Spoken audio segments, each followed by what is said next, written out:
उत्तर प्रदेश की सियासत से इस वक्त की बड़ी खबर फतेहपुर जिले से आ रही है, जहां प्रदेश के उप मुख्यमंत्री केशव प्रसाद मौर्य ने हुंकार भरते हुए विपक्ष पर जमकर प्रहार किया है।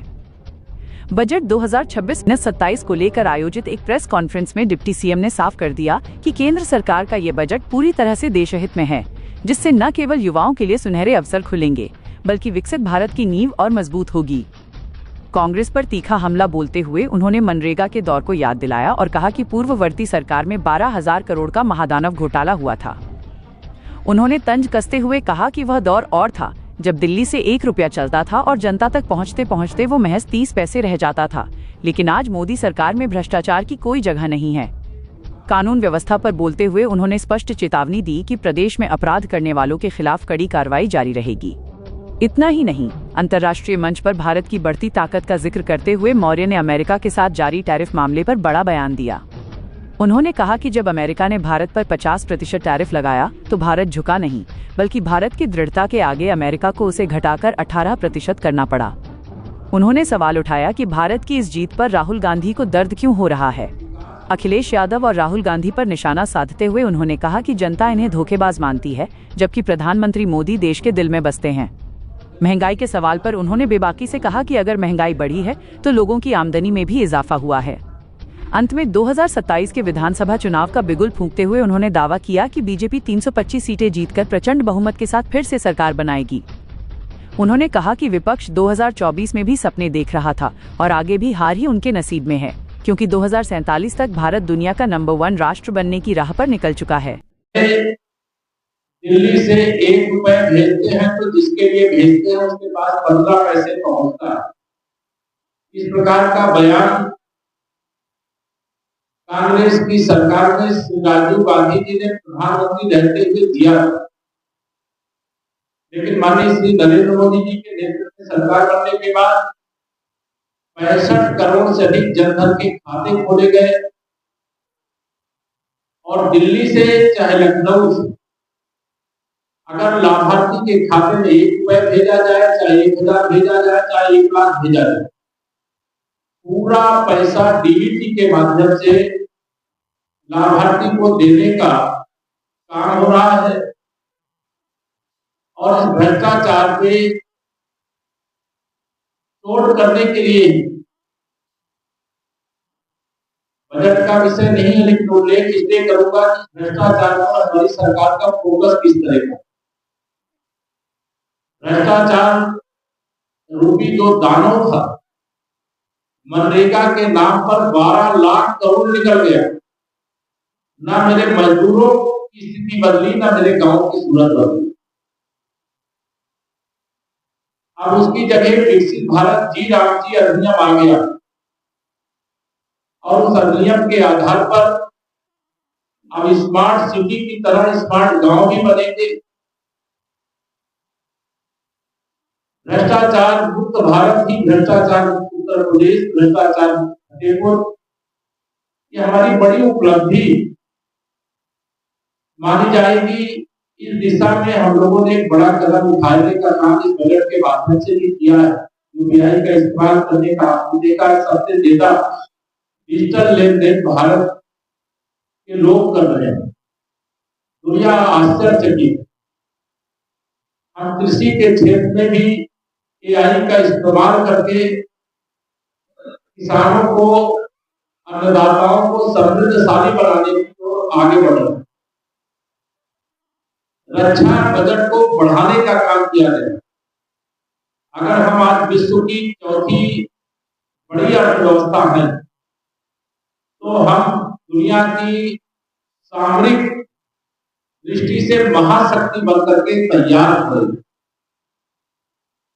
हमारा बजट ये कहता है कि हम किसी को छेड़ेंगे नहीं, लेकिन अगर कोई भारत को छेड़ेगा तो भारत उसे छोड़ेगा नहीं। इस बजट में इंफ्रा को लेकर आज जब मैं फतेहपुर आ रहा था, यही होगी। आज पूरी दुनिया की दृष्टि भारत की ओर है। भारत के विकास को देख करके, गरीब कल्याण को देख करके और गरीबी के खिलाफ लड़ाई लड़के गरीबी पर विजय प्राप्त करके 25 करोड़ लोगों को गरीबी रेखा से बाहर निकालने को लेकर के महिला सशक्तिकरण हमारी सरकार की सर्वोच्च प्राथमिकता। देश की आधी आबादी वो पहले चूल्हे चौके तक सीमित रहती, उसके शिक्षा से लेकर के, उसके स्वास्थ्य से लेकर के, उसके रोजगार तक की और हर क्षेत्र में आगे बढ़ाने की दिशा में हमारी सरकार ने काम किया। अगर मैं कहूं कि 2026-27 का जो बजट है वह विकास का एक्सप्रेस वे है तो कोई गलत नहीं। शिक्षा के क्षेत्र में ऐतिहासिक बढ़ोतरी हुई, महिलाओं के सशक्तिकरण के लिए, उनके शिक्षा के क्षेत्र में उनकी बढ़ोतरी के लिए इस बजट में हर जिले के अंदर गर्ल्स हॉस्टल बनाने का ऐलान किया गया। भारत आर्थिक दृष्टि से माननीय मोदी जी के नेतृत्व में 13वें नंबर की अर्थव्यवस्था से 4थे नंबर की अर्थव्यवस्था बन चुका है और 2027 तक तीसरे नंबर की अर्थव्यवस्था बनने का जो लक्ष्य है उसे निश्चित तौर से पूरा करने की सफलता मिलेगी। विकसित भारत का लक्ष्य 2047 तक के लिए रखा गया। अब 21 वर्ष शेष है, लेकिन 2026-27 का जो बजट है मुझे पूरा विश्वास है कि 2047 का शायद इंतजार भी न करना पड़े, कई साल और इंतजार न करना पड़े और हम विकसित भारत बन करके दुनिया के सामने भारत के तिरंगे को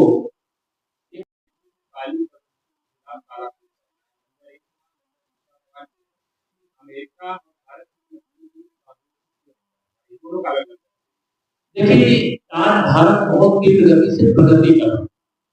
मैं इसे आप बजट से अलग पूछ रहे हैं सवाल, मैं उसका जवाब तो दे रहा हूँ, इसे अंतर मत करिए। अभी यूरोपीय यूनियन के साथ भारत की फ्री ट्रेड डील हुई और उस फ्री ट्रेड डील के बाद 45 करोड़ की लगभग आबादी यूरोप की है।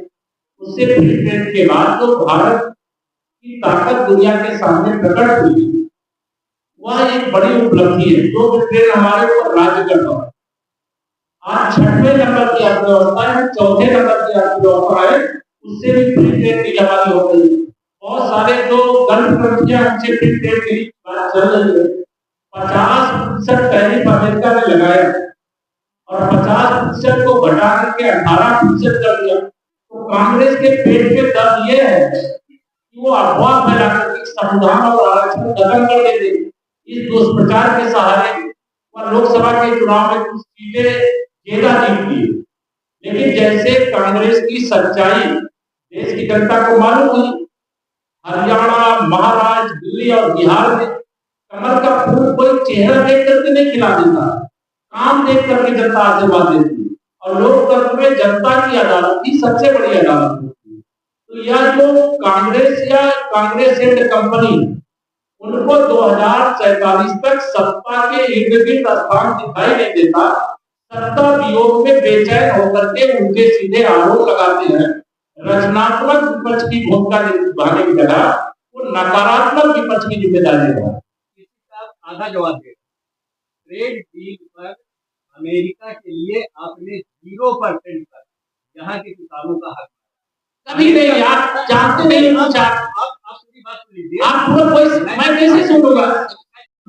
और सपा के अखिलेश यादव जी की धोखा, मतलब ऐसा जनता मानती है कि धोखेबाज लोग हैं, ये मुद्दा विहीन लोग हैं, ये देश हित से ज्यादा वोट हित का ध्यान रखते हैं,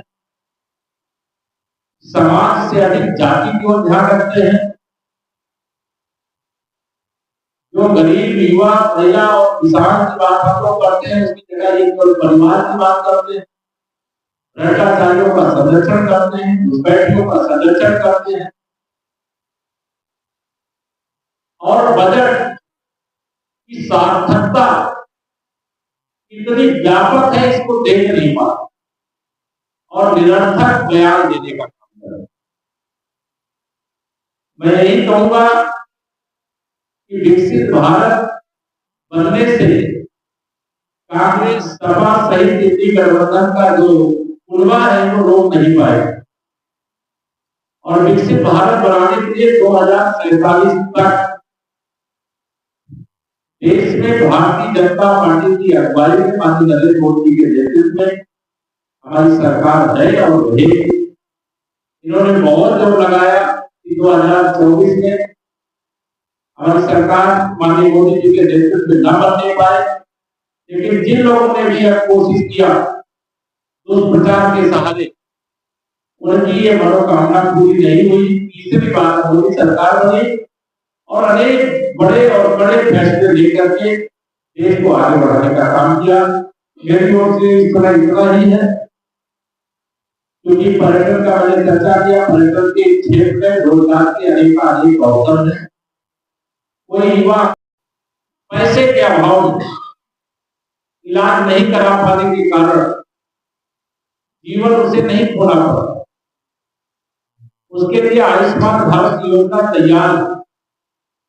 स्वास्थ्य के क्षेत्र में भी बहुत मजबूत इंफ्रा तैयार करने का काम किया गया। 3 एम्स का भी ऐलान इस बजट के अंदर करने का काम किया गया। स्वच्छ ऊर्जा, पहले आप जानते थे जहां हमारी डबल इंजन की सरकार है वहां की गति, विकास की गति तेज है, लेकिन जहां भाजपा और एनडीए की सरकार नहीं वहां विकास प्रभावित होगा। लेकिन स्वच्छ ऊर्जा, जैसे मैं फतेहपुर में बैठा हूं, पहले भी मेरा आना होता था। पहले फतेहपुर में बिजली आती नहीं थी, अब फतेहपुर में बिजली, फतेहपुर क्या पूरे यूपी में बिजली जाती नहीं। ये अंतर है, लोग इसको कई चीजें भूल जाते हैं। तो स्वच्छ ऊर्जा को लेकर के इस बजट में बड़ा ऐलान किया गया कि अब सूर्य घर हम लोग 60 लाख प्रधानमंत्री आवास देश के दे चुके, प्रदेश के दे चुके, देश के 4 करोड़ दे चुके, 3 करोड़ और देने जा रहे। हम लोग का प्रयास है, बजट में व्यवस्था है कि केवल पीएम आवास योजना का लाभ पाने वाले ही नहीं, देश के हर परिवार पीएम सूर्य घर योजना का लाभ ले। इससे ग्रीन एनर्जी का जो एक लक्ष्य है उसमें भी एक बड़ा सहयोग मिलेगा। 26-27 के बजट को अगर आप देखेंगे तो दुनिया की कोई भी, चाहे विकासशील देश हो चाहे विकसित देश, दुनिया के हर उस देश की अर्थव्यवस्था को पछाड़ते हुए भारत बहुत तीव्र गति से प्रगति के पथ पर अग्रसर है और आज देश दुनिया में भारत की अर्थव्यवस्था सबसे तेजी से बढ़ रही है। इस बात के बजट के माध्यम से जो माननीय प्रधानमंत्री जी का लगातार मेक इन इंडिया पर जोर रहता है, आत्मनिर्भर भारत पर जोर रहता है, उसके लिए मैं कहूंगा कि ये बुलेट ट्रेन से भी तीव्र रफ्तार से 26-27 का जो बजट है देश को आगे ले जाने वाला है। मैं अगर ये कहूं, लखनऊ की हर बड़ी हलचल, अपराध की सच्ची खबरें, द लखनऊ टाइम्स, सबसे तेज, सबसे सही।